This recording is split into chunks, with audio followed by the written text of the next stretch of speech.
Hello, my name is John Jacob, and I'm a high school teacher in Akron, Ohio. Teach grades 9 through 12, Army Junior ROTC. When I'm not teaching, I enjoy being at places that are nice and warm, near the beach. This happens to be Lake Erie in the north coast of America here in Ohio. Uh, Married, have a son that is a sophomore in college, and a daughter who's a high school senior. So living the dream, loving what I do.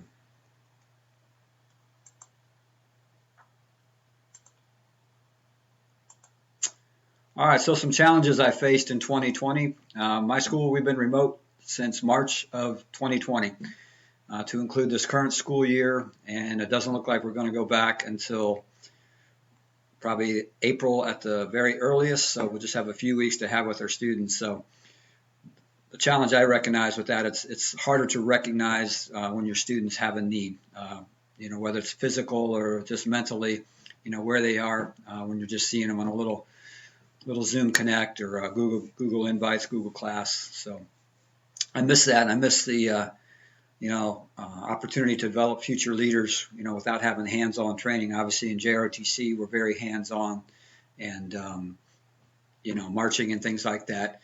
And again, we're a one-to-one when it comes to Chromebooks, but again, there's still distance learning options when it comes to connectivity and things like that.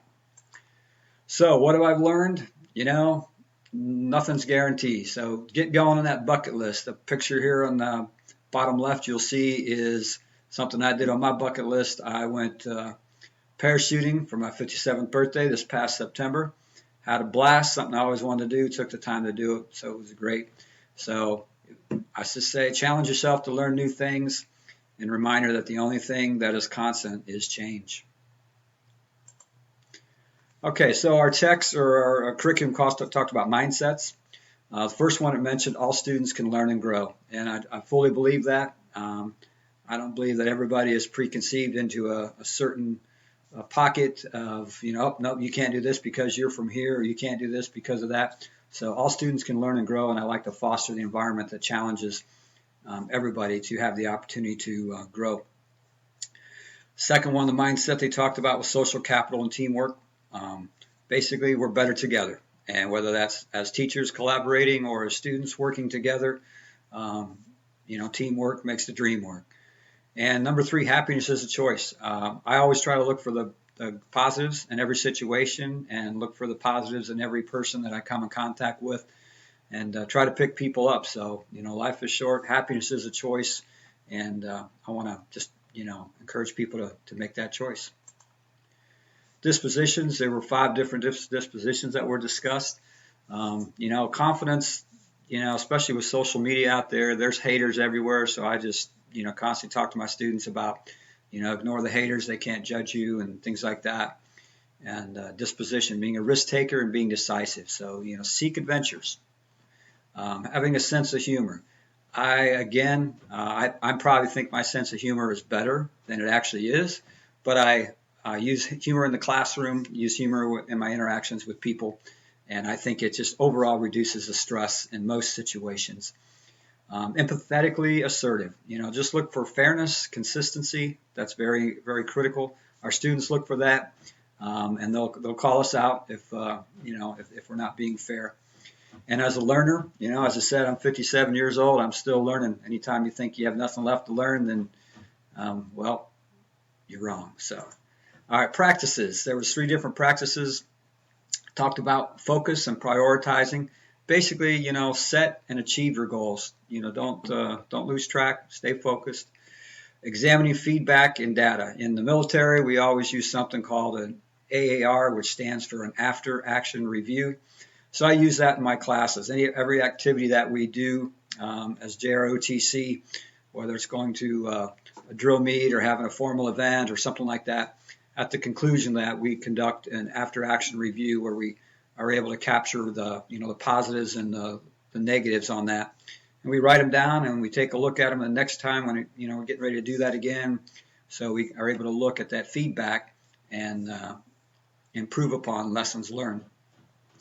Emotional intelligence, again, it's just a huge area to talk about, but basically, for me, it boils down to just understanding the impact that in every situation that you have. So there were 8 principles of ethical leadership. George Marshall, who is very big in our curriculum with JROTC. So our students learn a lot about George Marshall and his teachings. But the 8 principles of ethical leadership are listed here. Some of them, for me, tie right in directly with Army values. Personal courage, that's one of the 7 Army values. A public interest ahead of self. I think if I tell teachers a lot of time when we have these conversations and they start talking about paychecks and retirement and stuff like that, and I just remind them if that's what they're in it for, then they're probably in the wrong business and ought to go do something else. I get some strange looks sometimes, but again, I try to be positive, but try to make it be happy you're coming to work, whatever that is, but place the public's interest, and that's selfless service with the military and things like that. Self-control, self-discipline, integrity. We talk about integrity all the time, teaching our students to do what is right even when nobody's looking. Task, employee centeredness, being able to recognize talent. That's a fun thing to do as a teacher, or a coach. You recognize that talent and you help develop it and help them instill the confidence to grow that skill that they have. And then sensitivity and understanding, empathy, goes a long way. And in our cold world today, I think it's important that we show a lot of that. And inclusiveness, everybody can be a part of your team. Make sure that you always are able to do that. So, reflection phase. All right, where to next? For me, I find my strengths, I believe, are happiness as a choice. Again, that's what I try to portray and exhibit to others. And I also believe that all students can learn. So I'm always looking to challenge them and build them up.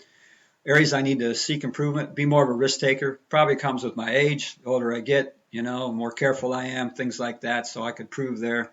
And then examining feedback. It's easy to say, we know what we're doing, we know how we're do it next time. But if you take the time to examine, everything that you did and then try to seek self-improvement from that, it'll go a long way. All right, so how does this impact student? I thought this was some very good readings to start off this course. So for me, recognizing the talent and help to develop future leaders, I think that's very important. And then, requiring high ethics from everybody, that just creates better citizens. And that's part of the JROTC mission, is to create better citizens. So it impacts right along with the curriculum. And inclusiveness, everyone matters. And with JROTC, we try to do the same thing and make sure that everybody feels important. So the standard correlation, a whole lot of words there. The first part there is just copied right out of the text. And then how I correlate it is just reflecting on the current school board policies and practices within my professional learning community. We use PLCs. We meet once a week. That promotes collaboration amongst peers and provides for a better understanding of the needs of our students. Maybe someone else sees them in a different way than I do. So when we collaborate with each other, it supports growth for both the student and the teacher. All right, what was relevant? For me, Module 1 provided a great start to the semester. It actually aligns with my high school semester start. We're just starting here on Monday again. And the 8 principles of ethical leadership, they just serve as a great reminder of the important role that we have as educators in our society, and help to maintain focus as well. Reflecting on this, as educational leadership, it's a process of providing school leadership. It involves engaging students, guiding their talents and energies of the teachers, the students, and the parents, building that triumvirate toward achieving a common goal. It is our duty to remain vigilant in our professional growth, to enhance the development of our students, and once again, to help them become a better citizens, make us a better and stronger nation. And these are the references as listed right out of the text. Again, very helpful. So, subject to your questions, it was nice to get to watch some of your videos, and I look forward to collaborating with each of you throughout this semester. So thank you. Have a great day.